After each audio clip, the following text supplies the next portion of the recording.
Hi, I'm Robert F. Kennedy Jr., your HHS secretary. At my recent Finance Committee hearing, Senator Cantwell showed us this chart to illustrate the decline in infectious disease during the 20th century.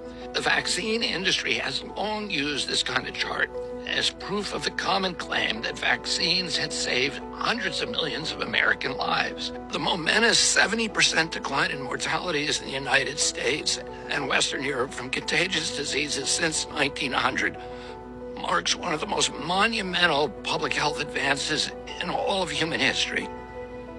Was this really an achievement of mass vaccination programs, as many people, including Senator Cantwell, claim? For example, you can see from this graph that in 1900, some 13,000 Americans a year were dying of measles. By 1960, however, this number had dropped to a few hundred.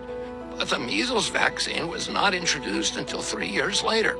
Therefore, almost all the measles mortality had disappeared before the vaccine. So the measles vaccine can't really claim the credit for saving all those lives.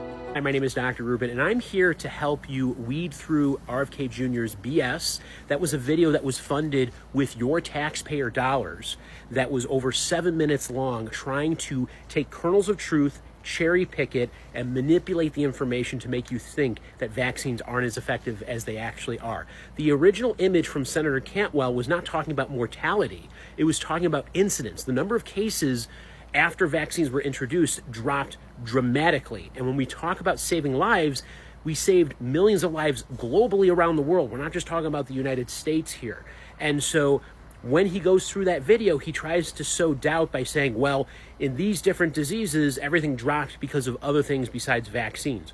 No one's doubting the other medical advancements like antibiotics, sanitation, intensive care units. All those medical advancements have helped decrease mortality.